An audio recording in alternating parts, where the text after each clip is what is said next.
এই যে লোকটিকে দেখতে পাচ্ছেন সে কোনো সাধারণ মানুষ ছিল না। লোকটি ছিল একজন ভাড়াটে খুনি। তবে একদিন সে এমন একটি কাজ করে বসে যার জন্য সে মৃত্যুর দোরগোড়ায় পৌঁছে যায়। সে আসলে একজন আর্টিস্টকে খুন করেছিল। এই আর্টিস্ট আসলে বাচ্চাদের জন্য খেলনা তৈরি করত, কিন্তু সেই খেলনাগুলোর মধ্যে ছিল অন্য কিছু। লোকটি খুন করার পর তার হোটেলে গিয়ে ওঠার সঙ্গে সঙ্গেই তার সঙ্গে ঘটতে থাকে একের পর এক অদ্ভুত ঘটনা। মধ্যরাতে দেখতে পায় তার রুমে অসংখ্য পুতুল এসে তার উপরে অ্যাটাক করে দিয়েছে। প্রথমে এটাকে স্বপ্ন ভাবলেও পরবর্তীতে দেখতে পাই এটা আসলে বাস্তব। মুভির শুরুটা হয় একজন ক্রিমিনালকে দেখিয়ে, যার নাম হলো রাঞ্চো। সে নিজের গাড়ি করে বের হয় পরে মরিস নামের একজন লোকের সঙ্গে দেখা করার জন্য। দেখা যায় এই মরিস হলো একজন বিলিয়নিয়ার বিজনেসম্যান, আর তার কোম্পানির কাজ হলো বিভিন্ন ধরনের খেলনা বানানো। আর বাচ্চারা তার কোম্পানির খেলনা পছন্দ করছিল বলে সে দিন দিন আরও বেশি টাকা ইনকাম করেই যাচ্ছিল। আর এদিকে রাঞ্চোকে এই মরিসকে খুন করার জন্যই এখানে পাঠানো হয়েছিল। সেজন্য রাঞ্চো মরিসকে মারার জন্য তার কোম্পানির বিল্ডিংয়ের নিচে ওয়েট করতে শুরু করে। এরপর সে দূরবীন দিয়ে মরিচের উপর নজরদারি করতে শুরু করে। তখন সে লক্ষ্য করে মরিস নিজের বানানো পুতুলগুলোর দিকে অদ্ভুতভাবে তাকিয়ে আছে। এরপর সে একটা বক্স খুলে একটা পুতুল বের করে। অন্যদিকে রাঞ্চোকে দেখা যায় সে বেশ কিছুক্ষণ ওয়েট করার পর আবার প্ল্যান করে যে সে এখনই মরিসকে মেরে ফেলবে। আর সেই মতো রেডিও হয়ে যায় আর নিজের গানে সাইলেন্সার সেট করে বেরিয়ে পড়ে। তবে তাকে মারার আগে সে সিকিউরিটিকে বোকা বানানোর জন্য সিসিটিভির সামনে একটা ফোন সেট করে দেয়। আর সেটাতে দেখা যায় উল্টো কাউন্টডাউন শুরু হয়ে গেছে। এটা দেখে সেই সিকিউরিটি গার্ড দ্রুত বাইরে বের হয়ে ফোনটাকে সরানোর জন্য। তবে তখনই সেখানে রাঞ্চো চলে আসে আর গার্ডটাকে শুট করে মেরে ফেলে। রাঞ্চোর বন্দুকে সাইলেন্সার থাকার কারণে গার্ডের গায়ে লাগা গুলির আওয়াজ মরিচের ঘর পর্যন্ত আর পৌঁছায় না, তাই সে কিছুতেই জানতে পারে না। আর এরপর রাঞ্চো খুব সহজেই ভেতরে ঢুকে পড়ে। এরপর সে প্রথমে সিকিউরিটি রুমে যায়। এখানে রাঞ্চোকে একটা মাস্ক পরে থাকতে দেখতে পায়। এরপর সে সেখান থেকে পুরো বিল্ডিংয়ে লাগানো সব সিসিটিভি ক্যামেরাগুলো করে দেয়। এখানে দেখা যায় রাঞ্চো নিজের মুখের মাস্ক খুলে মরিসকে মারার জন্য উপরে উঠতে শুরু করে। সামনে সে আরও একজন সিকিউরিটি গার্ডকে দেখতে পায়, তবে সে তাকে পেছন থেকে শুট করে মেরে ফেলে। এরপর সে সোজা মরিচের রুমে ঢুকে পড়ে। আর ভেতরে ঢুকে সে মরিসকে পরপর 3 বার শুট করে, 2টা বুকে আর একটা মাথায় লাগে। এতে করে মরিস সেখানেই মারা যায়। তবে দেখা যায় রাঞ্চো মরিসকে মেরে তার সেই বক্সে রাখা পুতুলটাও তার নিজের সঙ্গে নিয়ে নেয়। আসলে রাঞ্চোর এই পুতুলটা বেশ পছন্দ হয়ে গিয়েছিল, তাই সে পুতুলটাকে নিজের পকেটে করে নিয়ে আসে। তবে রাঞ্চো যাওয়ার পরে সেখানে থাকা দেয়ালে মরিচের মায়ের একটা ছবি দেখতে পায়। আর সেই ছবির নিচে অদ্ভুত কিছু লেখা ছিল। তবে রাঞ্চো সেসবের তেমন কোনো গুরুত্ব না দিয়ে সেখান থেকে বেরিয়ে যায়। এরপর সে সোজা চলে আসে এয়ারপোর্টে আর একটা প্লেনে উঠে নিশ্চিত হয়ে বসে পড়ে। এরপর সে নিজের ক্লায়েন্টকে মেসেজ করে জানিয়ে দেয় যে সে মিশনটা সাকসেসফুলভাবে করতে পেরেছে। তবে হঠাৎ করেই তার পাশে থাকা মেয়েটা তার কাছে একটা চুইংগাম চেয়ে বসে। অদ্ভুত ব্যাপার হলো, যখনই রাঞ্চো তার ব্যাগটা খুলে চুইংগাম দেওয়ার জন্য, তখন সে নিজের ব্যাগের মধ্যে একটা পুতুল পরে থাকতে দেখতে পায়। এটা দেখে তো সেই মেয়েটা ও রাঞ্চো দুজনেই বেশ অবাক হয়ে যায়। মেয়েটা তো এটাই ভেবে পাচ্ছিল না যে এত বয়স্ক একজন মানুষ এইভাবে পুতুল নিয়ে কেন ঘুরছে। তবে মেয়েটা এই নিয়ে তেমন কোনো মাথা ঘামায় না। পরদিন সকাল হলে যখন সে এয়ারপোর্ট থেকে বেরোতে চায়, তখন সে দেখতে পায় প্রতিটা নিউজ চ্যানেলেই এখন মরিচের মৃত্যুর খবর প্রকাশ করা হচ্ছে। এরই মধ্যে হঠাৎ করে তার চোখ পড়ে সেখান দিয়ে যাওয়া একটা পুতুলের উপর। তবে অদ্ভুত ব্যাপার হলো, এই রকমের পুতুল সে মরিচের রুমে দেখতে পেয়েছিল। আর ঠিক এখান থেকেই তার সঙ্গে অদ্ভুত অদ্ভুত ঘটনা ঘটতে শুরু করে। এরপর যখন সে হোটেলের রিসেপশনিস্টের কাছে আসে রুম বুক করতে, সেখানেও সে ঠিক একই রকমের পুতুল দেখতে পায়, যেমনটা সে মরিচকে মারার সময় তার ঘরে দেখতে পেয়েছিল। এসব দেখে এবার সে বেশ ঘাবড়ে যায় আর দ্রুত নিজের রুমে চলে আসে। এরপর সে নিজের সাথে করে আনা সেই পুতুলটা বের করে একটা গ্লাসের মধ্যে সাজিয়ে রাখে। সেখানে আরও কিছু জিনিস রেখে দেয়। আসলে এই জিনিসগুলো সেই সব লোকেদের যাদেরকে সে আগে মেরেছিল। সে প্রতিবার কাউকে মারার পর সেই স্মৃতিগুলো ধরে রাখার জন্যই একটা করে জিনিস তার সাথে করে নিয়ে আসে। আর এতে করে এখন তার কাছে পুতুল, পেন, চশমা, টাকা আরও বেশ কিছু জিনিস জড়ো হয়ে গিয়েছিল। কিছুক্ষণ পর রাঞ্চো ক্লান্ত থাকার কারণে সোফায় কাজ করতে করতে ঘুমিয়ে পড়ে। তবে হঠাৎ মধ্যরাতের দিকে কেউ একজন তার ঘরের কলিং বেল বাজায়। আর সেই আওয়াজে রাঞ্চোর ঘুম ভেঙে যায়। রাঞ্চো তো কিছুতেই বুঝতে পারছিল না যে এত রাতে আবার কে আসলো। সিসি ক্যামেরা চেক করলে দেখতে পায় হোটেলের রিসেপশনিস্ট তার জন্য একটা বড় বক্স নিয়ে এসেছে। তবে এটা দেখে রাঞ্চোর বেশ অদ্ভুত লাগে, তাই সে কিছুতেই এত রাতে দরজাটা খুলতে চাইছিল না। তবে সেই মেয়েটি কিছুক্ষণ দাঁড়িয়ে থাকার পর বক্সটা দরজার সামনে রেখে সেখান থেকে চলে যায়। মেয়েটা যাওয়ার পরে রাঞ্চো দরজা খুলে বাইরে থেকে বক্সটা ভেতরে নিয়ে আসে। রাঞ্চো দেখতে পায় বক্সটার উপরে যে পাঠিয়েছে তার কোনো ডিটেলসই নেই, শুধুমাত্র তার নিজেরই ডিটেলস দেওয়া আছে। তবে অদ্ভুত ব্যাপার হলো এখানে লেখা সিগনেচারটা হুবহু মরিচের মায়ের দেওয়া সেই দেওয়ালের সিগনেচারের মতোই দেখাচ্ছিল। এটা মনে পড়তেই রাঞ্চো বেশ হতবাক হয়ে যায় এবং সিদ্ধান্ত নেয় যে সে এই বক্সটা ওপেন করবে না, বরং এটাকে ফেলে দেবে। তবে তার মনের মধ্যে বারবার কৌতূহলের জন্ম নিচ্ছিল, তাই শেষমেশ রাঞ্চো একটা চাকু দিয়ে বক্সটাকে খুলে ফেলে আর সেটার মধ্য থেকে একটা টিনের বাক্স দেখতে পায়। আর যখনই সে ওই বক্সটা খোলে তখন সে অবাক হয়ে যায়, কারণ পুরো বক্সটাই ছিল পুতুলে ভর্তি। আর এই বক্সটা এসেছে মরিচের কোম্পানি থেকে। এরপর রাঞ্চো লক্ষ্য করে সেই বক্সের পেছনে লেখা আছে এই বক্সে একটা সারপ্রাইজ আছে। কিন্তু রাঞ্চোর মনে বেশ সন্দেহের জন্ম নেয়, তাই সে বক্সটাকে খুব ভালো করে চেক করতে শুরু করে যে এটাতে আবার কোনো বোমা সেট করা আছে কিনা। তবে চেক করার পর সে বুঝতে পারে যে বক্সটা সত্যি একটা নর্মাল বক্স। এরপর রাঞ্চো ধীরে ধীরে বক্সটা ওপেন করতে শুরু করে। সেখানে সে কতগুলো সৈনিক পুতুল দেখতে পায়। এরপর রাঞ্চো সেগুলো চেক করতে শুরু করে, কিন্তু কিছুতেই কিছু না পেয়ে নিশ্চিত হয়ে সেগুলো ফেলে দিয়ে সেখান থেকে বাথরুমে চলে যায়। তবে কিছুক্ষণ পরই হঠাৎ করে সেই বক্সটা নিজে থেকে নিচে পড়ে যায়।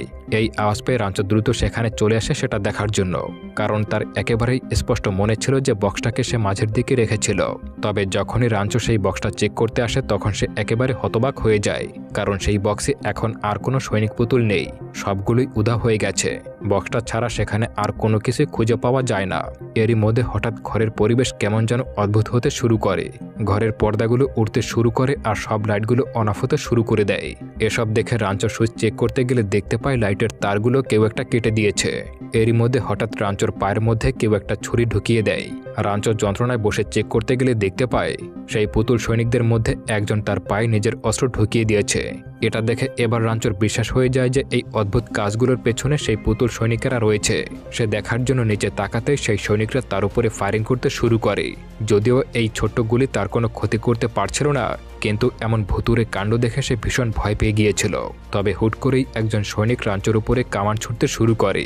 এতে করে সেটা সোজা এসে রাঞ্চোর পায়ে পড়ে আর সাথে সাথে তার পায়ে আগুন লেগে কিছুটা জায়গা পুড়ে যায়। এসব দেখে এবার রাঞ্চো আরও বেশি ভয় পেয়ে যায়। সে কিছুই বুঝতে পারছিল না যে কিভাবে এদের থেকে নিজেকে বাঁচাবে। আর সে নিজেকে বাঁচাতে দ্রুত সে রুম থেকে পালিয়ে অন্য রুমে চলে যায়। সে কোনোভাবে বাথরুমে ঢুকে পড়ে, কিন্তু সেই সৈনিকরা পেছন থেকে শুট করেই যাচ্ছিল। রাঞ্চো কোনোভাবে বাথরুমের দরজা লক করে দেয়। এরপর সে লক্ষ্য করে তার পা থেকে রক্ত বেরোচ্ছে, এমনকি তার মুখেও বেশ কিছু ছোট ছোট বুলেট লেগে আছে। এতে রাঞ্চোর ভয়ানক কিছু না হলেও তাকে প্রচণ্ড পেন সহ্য করতে হচ্ছিল। এরপর সে ধীরে ধীরে দরজা খুলে একটা আয়নার সাহায্যে বাইরের পরিস্থিতি চেক করতে শুরু করে। সে দেখতে পায় সৈনিকটা অনবরত ফায়ারিং করেই যাচ্ছিল, সেই সঙ্গে তার লাইটগুলোর উপরে আঘাত করছিল।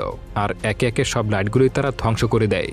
লাইটগুলো ধ্বংস করার পরই একজন সৈনিক আবারও একটা কামান মারে তার দিকে, আর সেটা এসে সোজা সেই আয়নাতে আঘাত লেগে ওখানেই ভেঙে দেয়। এসবের জন্য এবার রাঞ্চো ভীষণ রেগে যায় আর রুমে গিয়ে নিজের গান বের করে। এরপর কোনোভাবে ফায়ারিং করতে করতে নিজের কিচেনে এসে লুকিয়ে পড়ে। দেখা যায় রাঞ্চো তার কিচেনের মধ্যে একটা রাইফেল লুকিয়ে রেখেছিল। এবার সে নিজের রাইফেলটা বের করে এলোপাথারি ফায়ারিং করতে শুরু করে। আর এই ফায়ারিং দেখে সেখানে থাকা সব পুতুল সৈনিক লুকিয়ে পড়ে। সবকিছু শান্ত হয়ে গেছে দেখে সে দ্রুত এসে সেখানে থাকা সোফাটিকেই উল্টে দেয়। আর তখনই সে সোফার নিচে অনেকগুলো সৈনিকের ডেড বডি দেখতে পায়। আর জীবিত সবাই দ্রুত একটা গাড়িতে উঠে পালানোর চেষ্টা করেই যাচ্ছিল। এসব দেখার পর রাঞ্চো তো ভীষণ অবাক হয়ে যায়। রাঞ্চো একেবারে কাছ থেকে মনোযোগ দিয়ে দেখছিল যে ওরা আসলে কি করছে। তবে দেখা যায় এখনো কিছু সৈনিক তার উপরে ফায়ারিং করে যাচ্ছিল। আর এবার রাঞ্চো রেগে এক একটাকে পায়ের নিচে পিষে মারতে শুরু করে। তবে পালিয়ে যাওয়া সৈনিকদেরকে মারার জন্য শুট করলে দেখা যায় একসাথে অনেকগুলো সৈনিককে ছিটকে দূরে পড়ে আছে। তবে এখানেই শেষ নয়, এরই মধ্যে হঠাৎ করেই সেখানে 3টা আর্মি হেলিকপ্টার এসে হাজির হয়। আর সেগুলো থেকে একের পর এক বোমা রাঞ্চোর দিকে ছুটতে শুরু করে। এবার রাঞ্চো সেই মিসাইল থেকে বাঁচার জন্য সেখান থেকে পালানোর চেষ্টা চালিয়ে যায়, কিন্তু কোনোভাবেই সে ওই সৈনিকদের চোখ ফাঁকি দিয়ে পালাতে পারছিল না। আর সৈনিকদের এমন ভয়ানক মিসাইল অ্যাটাক থেকে নিজেকে বাঁচাতে রাঞ্চো আবারও দ্রুত পালিয়ে বাথরুমে গিয়ে লুকিয়ে পড়ে। তবে বাথরুমে এসে যখনই সে আয়নার দিকে দেখতে পায় সে একেবারে অবাক হয়ে যায়, কারণ তার মুখে আর হাতে বেশ বড় বড় আঘাত লেগে গিয়েছিল। এমনকি সেখান থেকে প্রচণ্ড রক্ত বের হচ্ছিল। রাঞ্চো কোনোভাবে সেই ক্ষত জায়গায় অ্যালকোহল লাগিয়ে রক্ত থামানোর চেষ্টা করে, কিন্তু কিছুতেই ব্লিডিং অফ হচ্ছিল না। এরই মধ্যে হঠাৎ করে সৈনিকরা একটা মিসাইল বের করে বাথরুমের দরজা ফুটো করে দেয়। আর সেই ফাঁকা জায়গা দিয়ে একটা আর্মি হেলিকপ্টার ভেতরে ঢুকে পড়ে এবং রাঞ্চোর উপরে অনবরত ফায়ারিং করতে শুরু করে। আর কোনো উপায় না পেয়ে রাঞ্চো দ্রুত একটা বাথরুমের তোয়ালে দিয়ে সেই হেলিকপ্টারটিকে ধরে ফেলে। এরপর সেটাকে পা দিয়ে পিষে একেবারে নষ্ট করে দেয়। তবে তখনও কিছু সৈনিক বেঁচে আছে দেখে সে ওই তোয়ালেতে থাকা সৈনিকদেরকে বাথরুমের মধ্যে ফেলে ফ্লাশ করে দেয়, কিন্তু তাও তারা থামছিল না, ফায়ারিং করেই যাচ্ছিল।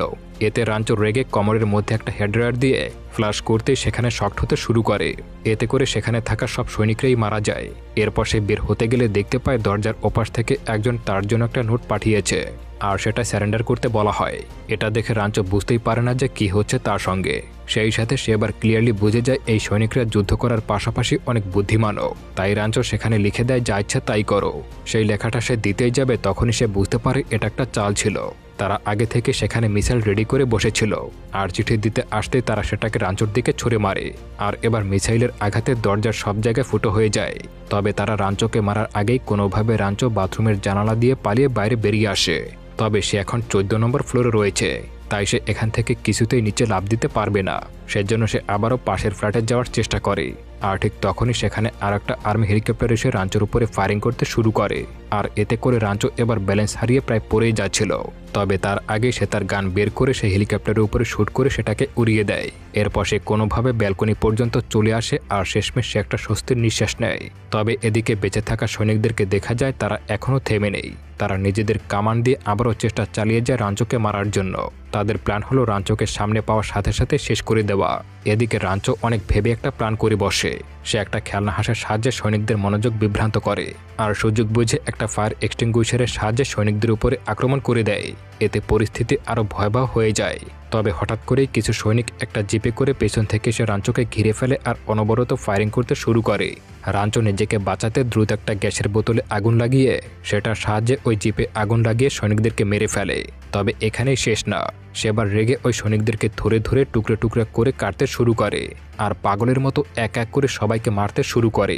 বাকি সৈনিকদেরকে একটা ভারী জিনিস দিয়ে একেবারে ভর্তা বানিয়ে মেরে ফেলে। এবার শেষমেশ সে সব সৈনিকদেরকে একেবারে শেষ করতে পেরেছে। তবে রাঞ্চো কনফার্ম হওয়ার জন্য বক্সে লেখা নম্বরের সঙ্গে সৈনিকদের নম্বর মিলিয়ে দেখতে শুরু করে। চেক করলে রাঞ্চো বুঝতে পারে এখন আর কোনো সৈনিক বেঁচে নেই। তাই সে এবার একটু নিশ্চিত হয়ে বেডরুমে যায় বিশ্রাম নেওয়ার জন্য। তবে এখানেই খেলা শেষ নয়। এখন সবার নিশ্চয়ই মনে আছে বক্সের পেছনে সেই লেখাটার কথা। এদিকে রাঞ্চো যখনই ফ্রেশ হওয়ার জন্য সুইমিং পুলে নামে তখন হঠাৎ করেই কেউ একটা তার হাতের রক কেটে দেওয়ার চেষ্টা করে। কিন্তু রাঞ্চোর হাতের রকটা না কাটলেও তার হাতে বড় ধরনের একটা ক্ষত হয়ে যায়। রাঞ্চো কোনোভাবে সেখান থেকে উপরে বেরিয়ে আসে। উপরে আসতেই সে লক্ষ্য করে তার হাত থেকে অনবরত রক্ত বের হয়েই যাচ্ছে। এরপর সে সেই কাটা জায়গাটা ড্রেসিং করে নিজে সেলাই করতে শুরু করে। আর শেষমেশ এবার রাঞ্চো ঠিক করে নেয় সে আর কিছুতেই এই ঘরে থাকবে না। সে দ্রুত নিজের রুম থেকে বেরিয়ে যায়। কিন্তু রাঞ্চোর কোনো ধারণাই ছিল না যে তার সেই গোপন শত্রু তার সঙ্গে ইতিমধ্যে এখানে চলে এসেছে। লিফটে উঠতেই সে রাঞ্চোর উপরে আক্রমণ করে দেয় আর সাথে সাথে লিফট থেমে যায়। এতে করে লিফট অপারেট করা সুইচগুলো আর কাজ করা বন্ধ করে দেয়। হঠাৎ করে রাঞ্চোর চোখ পড়ে উপরে থাকা একজন আর্মি কমান্ডো পুতুলের উপর। সে ফাঁকা জায়গা দিয়ে সেখান থেকে পালিয়ে যায়। এরপর রাঞ্চো সেই কমান্ডোকে ফলো করে উপরে উঠে পড়ে। তবে সে লক্ষ্য করে লিফটটা এখনও সেখানেই থেমে আছে, একটুও নড়ছে না। এসব দেখে সে বুঝতে পারছিল না যে কিভাবে এখান থেকে বাঁচবে। এরই মধ্যে হঠাৎ তার চোখ পড়ে পাশ দিয়ে নিচের দিকে নামতে থাকা একটা লিফটের উপর। সে এবার সেই লিফটের উপরে ঝাঁপ দেয় আর কোনোভাবে সিলিংটা খুলে লিফটের ভেতরে ঢুকে পড়ে। আর এত কষ্টের পর রাঞ্চো সেখানে শুয়ে একটু বিশ্রাম নিতে শুরু করে। তবে ঠিক তখনই সেই মুহূর্তে আর্মি কমান্ডো তার সামনে এসে উপস্থিত হয়। এখানে জানা যায় কমান্ডো আসলে রাঞ্চোর জুতার সাথে ঝুলে এই লিফটে চলে এসেছে। আর এবার সে এসেই একটা চাকু দিয়ে একের পর এক রাঞ্চোর বুকে আঘাত করতে শুরু করে। তবে রাঞ্চোর এতে তেমন কোনো ক্ষতি হচ্ছিল না। সে দ্রুত সেই কমান্ডোকে ধরে লিফটের দরজার মধ্যে আটকে দেয়। এই দরজার মধ্যে চাপা দিয়ে তার মাথা একেবারে ছিন্নভিন্ন করে ফেলে। এরপর রাঞ্চো একটু শান্তিতে সেখানে শুয়ে পড়ে আর ভাবতে থাকে এইবার হয়তো বেঁচে গেছে। কিন্তু যখনই সে ওই কমান্ডো পুতুলটার বাকি শরীর খুঁটিয়ে খুঁটিয়ে দেখতে থাকে তখন সে পুরোপুরি হতাশ হয়ে যায়। কারণ সেই পুতুলের মধ্যে একটা বোমা ফিট করা আছে আর সেটা মুহূর্তের মধ্যেই ব্লাস্ট করে ফেলে। আর সেখানে থাকা সব কিছুর সাথে সাথে রাঞ্চোর পুরো শরীরটাও আগুনে পুড়ে ছাই হয়ে যায়। এরপর সেই বক্সটাকে দেখানো হয় যেটার পেছনে লেখা ছিল বোনাস হিসেবে সেখানে একজন কমান্ডো আর একটা নিউক্লিয়ার বোমা থাকবে। আর এরই সাথে মুভিটা এখানেই শেষ হয়ে যায়। তো বন্ধুরা, কেমন লাগলো এই অদ্ভুত গল্পটা অবশ্যই কমেন্ট করে জানাবেন। আসলে একটা কথা আছে না, পাপ কখনো বাপকেও ছাড়ে না। আমার মনে হয় এই গল্পটা এই প্রবাদকে রিপ্রেজেন্ট করে। তো আপনাদের কি মনে হয় কমেন্ট করে জানিয়ে দিতে পারেন। পরিশেষে পরবর্তী ভিডিও দেখার আমন্ত্রণ জানিয়ে আজকের মতো এখানেই বিদায় নিচ্ছি। খোদা হাফেজ।